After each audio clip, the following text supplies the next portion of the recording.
एक बार एक शिकारी शिकार करने के लिए जंगल में पहुंचा।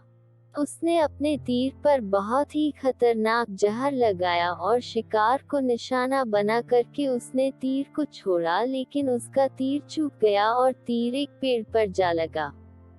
वह पेड़ बहुत ही हरा भरा और बहुत सारे तोते उस पेड़ पर रहते थे। जैसे ही वह जहरीला तीर उस पेड़ पर जाकर लगा, वह पेड़ धीरे धीरे सूखने लगा और उस पेड़ पर जो भी तोते रहते थे वह एक एक करके उस पेड़ को छोड़कर जाने लगे। उस बड़े से पेड़ के कोट में एक बहुत ही बूढ़ा तोता रहता था, जो बहुत ही धर्मात्मा और अच्छे मन का था। सभी तोते उस पेड़ को छोड़कर जाने लगे थे, लेकिन वह बूढ़ा तोता जाता था, दाना लेकर के आता और उसी कोट में आ करके बैठ जाता था, परंतु उस पेड़ को छोड़ने को तैयार नहीं था।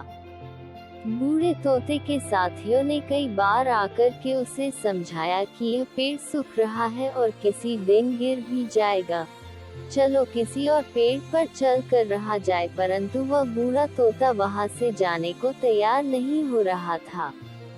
अब यह बात देवराज इंद्र तक पहुंची। उन्हें बताया गया कि एक तोता है, वह जिस पेड़ पर रहता है उस पेड़ पर एक जहरीला तीर लगने के कारण सूखने, गिरने और खत्म होने के कगार पर आ पहुंचा है, और एक बूढ़ा तोता अभी भी वहीं पर रह रहा है। वह दाना लेकर आता है और वहीं पर रहता है, जबकि उस जंगल में बहुत सारे पेड़ हैं, लेकिन वह उसी पेड़ पर रह रहा है।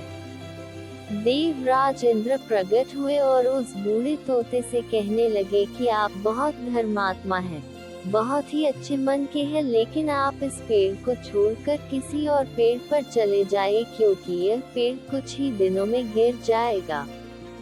तालाब के पास में बहुत से बड़े बड़े हरे भरे पेड़ हैं, बड़े बड़े कोट हैं, उन पेड़ों पर फल भी लगे हुए हैं, उन्हें वहीं पर तोड़कर खा सकते हैं, परंतु यहाँ से आप चले जाए।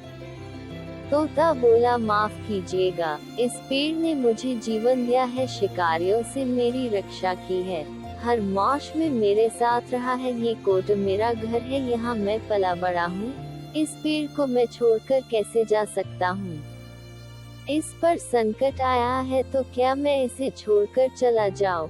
मैं ऐसा कभी नहीं कर सकता। देवराज इंद्र तोते के इस बात से बहुत ही प्रसन्न हुए। उन्होंने तोते से कहा, मैं आपके इस बात से बहुत ही खुश हूँ, मांगो जो आपको मांगना हो। उस बूढ़े तोते ने कहा, मुझे बस इतना मांगना है कि जिस पेड़ ने मुझे जन्म दिया, जहाँ मैं रहा पला बड़ा, जिसे आप मेरा जन्मभूमि कह सकते हो, आप इसे फिर से वैसा ही हरा भरा कर दो जैसा यह था। देवराज इंद्र ने अमृत से उस पेड़ को सिंच दिया और पहले की तरह हरा भरा कर दिया। अब वापस से उस पेड़ पर आकर के बाकी तोते रहने लगे। वह बूढ़ा तोता कुछ समय तक और जिंदा रहा, फिर उसकी मृत्यु हो गई और वह स्वर्ग में चला गया। यह कहानी हमें सिखाती ये है कि जब भी किसी इंसान का बुरा दौर आता है तो इमोशनली वह टूटा हुआ होता है, उसे किसी के सहारे की जरूरत होती है, किसी की आवश्यकता होती है। अगर आप ऐसे समय में उसे छोड़कर चले जाएंगे, उससे बात नहीं करेंगे, मुंह मोड़ लेंगे, तो आपसे बुरा कोई नहीं है, क्योंकि आप किसी के सुख का साथी बने या ना बने, लेकिन आपको हमेशा किसी के दुख का साथी जरूर बनना चाहिए।